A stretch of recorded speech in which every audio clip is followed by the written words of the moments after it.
Should be.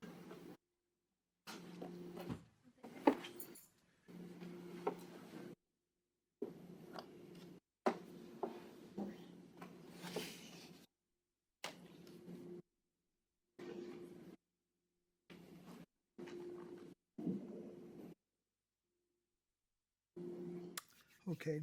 Hello, my name's Ali Muslim. I'm one of the REU computational biology interns.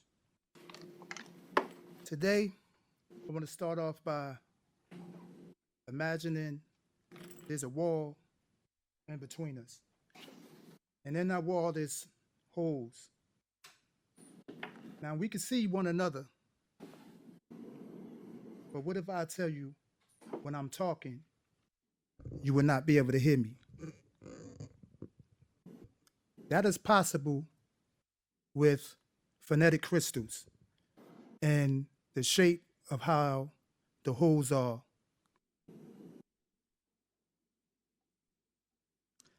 Phononic crystals are materials that can control sound waves through Bragg scattering. Bragg scattering is the way waves interact with regular repeating patterns of atoms in a material.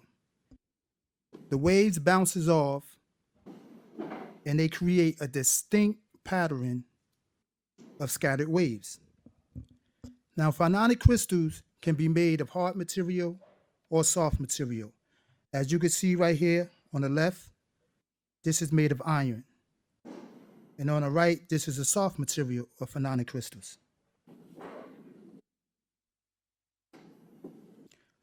Why does this matter? Today's discussion is about different shapes and holes. The shapes and holes that make up of phononic crystals due to compression to determine whether sound get by or not. Studying phononic crystals is important for various reasons, as they have significant applications in both scientific research and also technological development such as acoustic engineering. Acoustic engineering is a branch that deals with sounds and vibrations. By tailoring the periodicity and geometry of the phononic crystal, engineers can create materials with specific acoustic properties, which can lead to development of sound installation, vibration control, and noise reduction. Within this here, it can help industries like construction, aerospace, and electronics. But before we get to this part, we must start from the beginning process.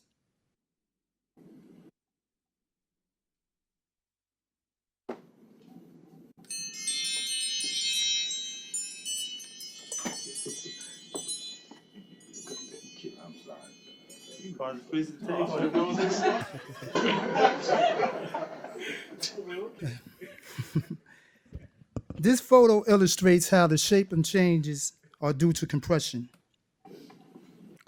Over the summer, I looked at how phononic crystals deform when the shape and the holes changes. Video ain't going.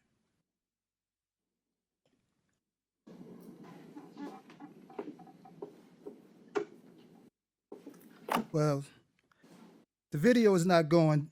What this video would have showed was a compression on the y-axis, whereas though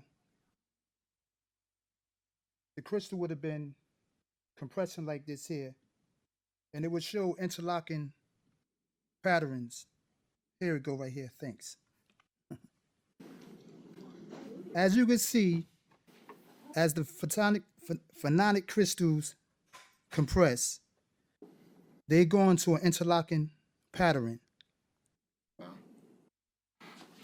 As I go on, I will show you slides that will explain this in further detail.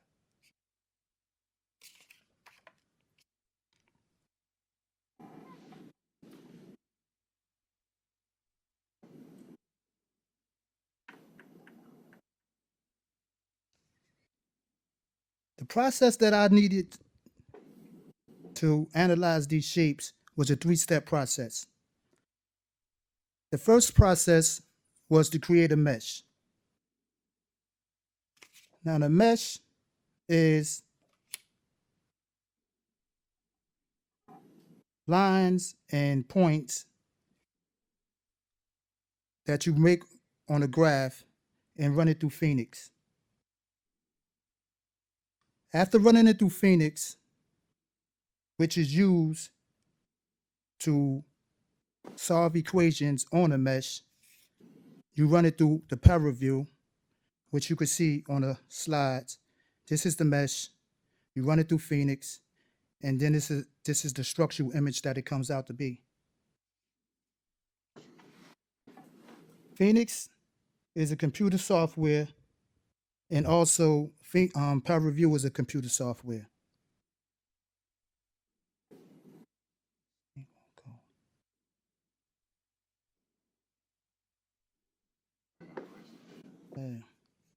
Right here you have circles of phononic crystals of a radius of 0.35. On the left side, you have 10% compression. On the right side, you have 20% compression. As you can see, uniaxial X and uniaxial Y, the circles by the naked eye still look the same as no compression right here in the middle.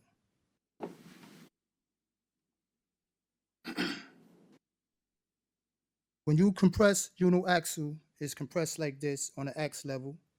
And when you compress it on the Y-axis, it's compressed like this. As you can see up top, when it's compressed equal biaxial, Y and X, this is the interlocking pattern that I was explaining to you when you seen it on the machine.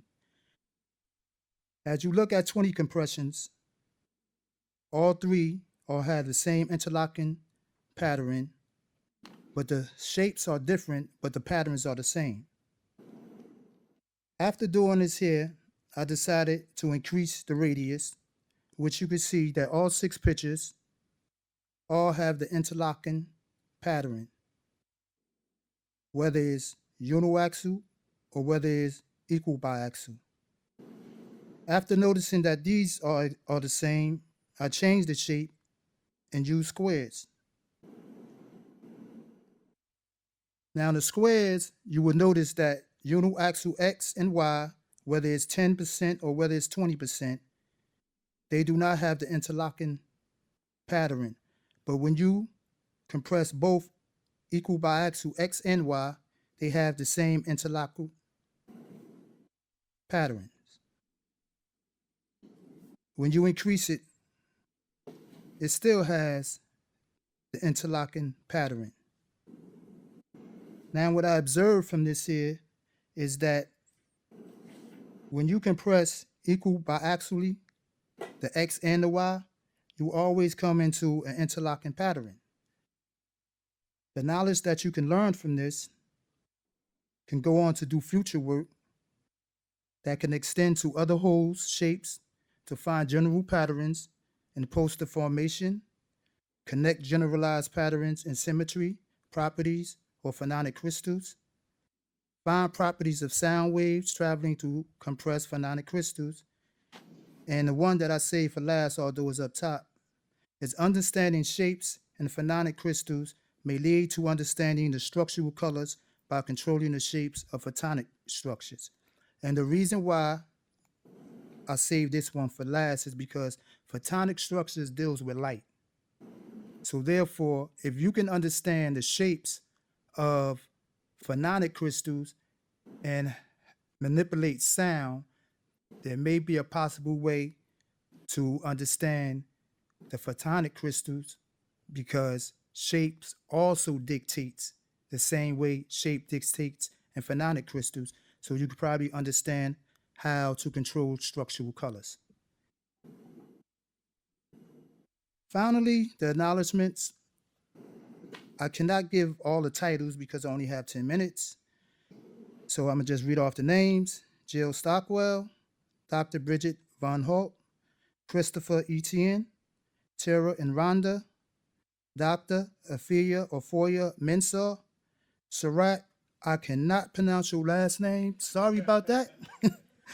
For the Amanda Quirk, Jenny Green, Somali, Majuda, Taish Reddick, Dr. Tamara Nelson, Mike Key, Princeton University, New Jersey STEP, and my REU interns, Paul Boyd, Wally Palmer, and Claude McDougall. Hope you enjoyed this presentation and hope you enjoy the rest of the presentations that follow. Thank you.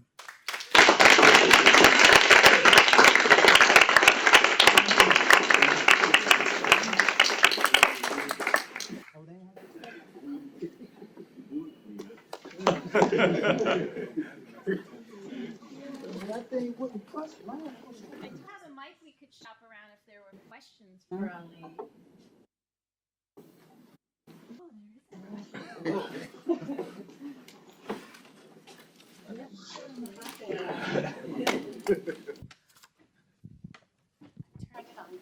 Okay, thank you. That was a really great question. My name is Marion. I'm one of the new instructional specialists at PTI. I really appreciated your presentation, and I was wondering about some of your results. You showed some really interesting things where, like, when you have the circle and you do the uniaxial deformation, you can get to a point where you get that cool interlocking pattern, but that never happens with the square shape. And I'm wondering, yeah, if you have any kind of ideas why, you know, what's special about a circle shape versus the square shape where, you know, given enough squishing, you do get that interlocking pattern, but that never ever happens for the square. I guess I'm wondering if you have any ideas. At this time, I have no ideas for it, but I just noticed that when you do it equal biaxially, as I said that wrong, equal biaxially, you have the interlocking. So this is just further studies that need to be done to try to figure out why the squares don't have that. And also when the last slide where I showed future work, this one, as you can see right here on the left, these is images of all different kinds of shapes. So the ideal is to try many different shapes to see, is this a pattern? No, when you do it equal biaxially, will you still get that interlocking shape? And if you do, then maybe you can answer that question. Why do some of them, when you do it unibiaxially, it doesn't do that, but when you do it together, it always do that. So that's something to study further on. Yeah. Very good. Thank you so much. You're welcome.